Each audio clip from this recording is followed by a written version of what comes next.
What's up, everyone, and welcome back to the 23rd edition to the EEC podcast.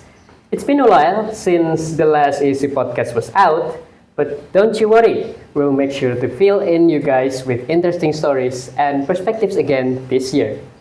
Speaking of which, I've yet to introduce myself.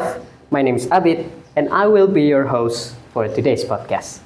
In today's podcast, we will be diving into a topic that is psychological, with many people out here who may find the topic relatable.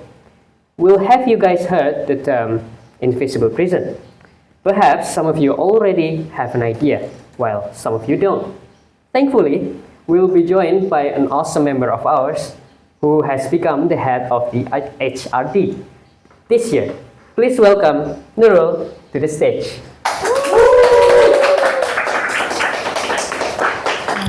Thank you so much, Nurul, for coming to today's podcast. How do you do, Nurul? I'm good, I'm fine. What about you? Me too. And how's your experience as head of HRD so far? So far, so stressed. I'm just kidding. It's been a really great experience for me so far. I've learned a lot. So you gained a lot of experience as head of HRD in EC today. And by the way, how's your midterms, Nurul? As we know, today, Faculty of Engineering, we are experiencing midterms. How about you, Nurul? How's your experience with it? Actually, it's not past. It's been going smoothly so far. Very smoothly. For me, it's going bad. So, anyways, this podcast is still in its beginnings, and so be sure to sit back, relax, and do something productive while listening to us in the background, because we will be diving deep into the topic of invisible prison. As I've mentioned before, today's topic will be about invisible prison. With the combination of those two words, I imagine that it means something like being imprisoned in some sort of invisible barrier. Well, Nurul, what do you think it really means?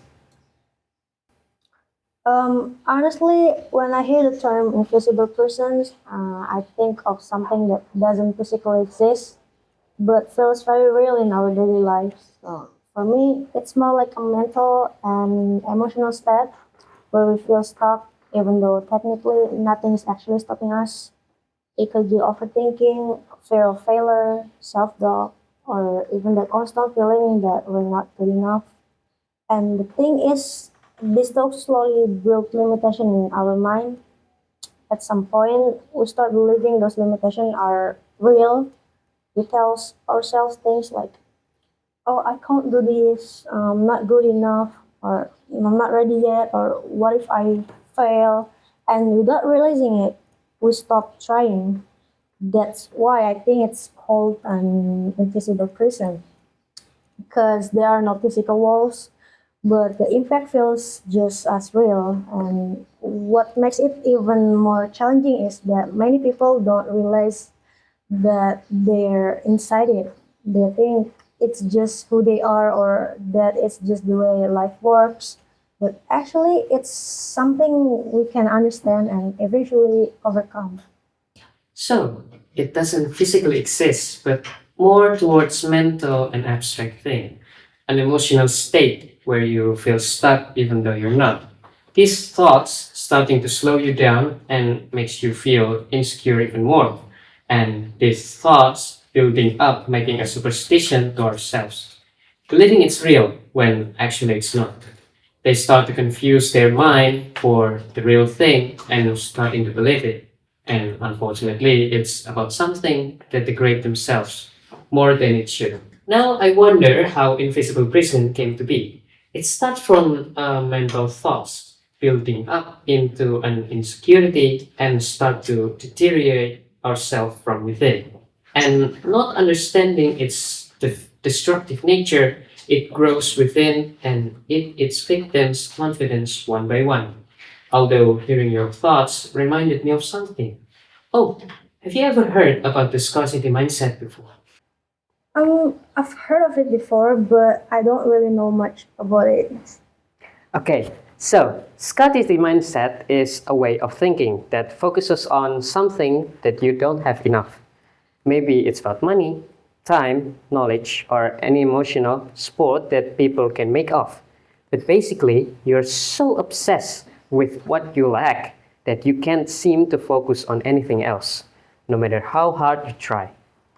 Hearing you talk about invisible prison reminded me of that. So I was wondering if maybe the scarcity mindset that I told you about has something to do with how a person becomes trapped inside an invisible prison. Or maybe there are other things that could trap people inside an invisible prison, like past or small habits, or maybe social media that has fully integrated itself into our lives. Or what do you think? Yeah, that actually makes a lot of sense, and I think what you explained about scarcity mindset really connect to the idea of an invisible person. Because when someone is constantly focused on what they don't have, they start to feel like they're always lacking, and that feeling can slowly limit how they see themselves. Like instead of thinking I can grow, they start thinking I'm not good enough, and that's where it becomes kind of a trap. But I also agree, it's not just about scarcity mindset. I think past experience also play a big role.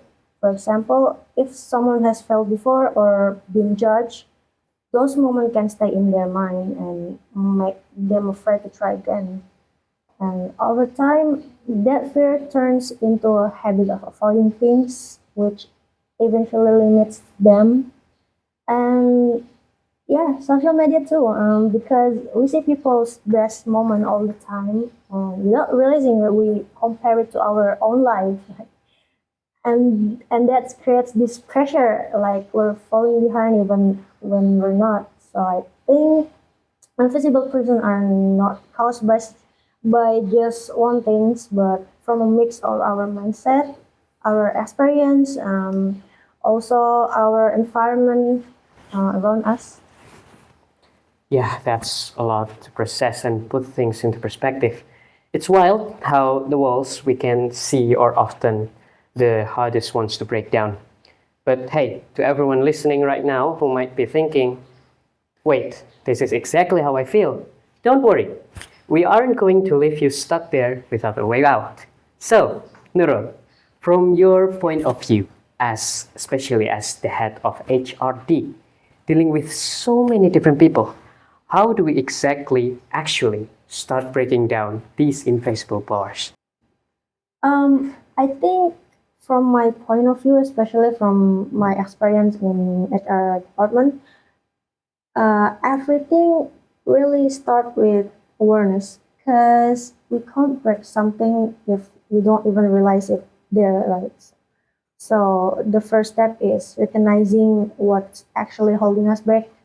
And from what I've seen, a lot of people don't lack ability, they just doubt themselves too much or are too afraid to take the first step. So one simple way to start is by doing small actions, like speaking up once, trying something new, even if we're not fully ready yet, because those small actions slowly help us break those invisible bars. Of course, and I feel like it might start with just being honest with ourselves, like practicing a bit of self comparison instead of constantly chasing what we lack. Is shifting our focus to gratitude or small wins the first step? Or do you have some practical keys our listeners can use to start unlocking that door today? Yeah, I really agree with what you said about being honest with ourselves. I think that's actually a very important step because sometimes we keep chasing what we don't have and we forget to acknowledge that we've already achieved. So shifting our focus on to gratitude or even small wins can really help change our mindset. But at the same time, I think we also need something practical For example, setting small realistic goals, or even just limiting the kind of content we consume every day, especially from social media, because that really affect how we see ourselves. And another simple thing is to stop comparing our progress with other people's timeline, because everyone grows at their own pace. So yeah, I'd say it's a mix of being aware, being honest with ourselves, and taking small consistent actions. Because at the end of the day, we don't need to break the whole prison at once. We just need to start unlocking it, one step at a time. Yeah, I feel like it might start with just being honest to ourselves. Yes. So, time really flies when the conversation is this real. We've covered a lot today, from defining what an invisible prison actually is to seeing how a scarcity mindset keeps us locked in, and finally, how we can start finding our way out. If there's one thing to take away from today, it's that it's okay to not have it all figured out yet. You're the one holding the key to your own progress. Don't be afraid to reach out, take a break from the social media noise, and start making peace with your own journey. A huge thank you to Nurul for joining us and dropping all those incredible insights today. Best of luck with all your HRD projects this year. Okay. And to our listeners, thank you for hanging out with us for this 23rd edition of the EEC podcast. Make sure to stay tuned for more interesting stories coming our way. I'm Abid, signing off. Stay productive, stay kind to yourself, and we'll catch you in the next one. See ya!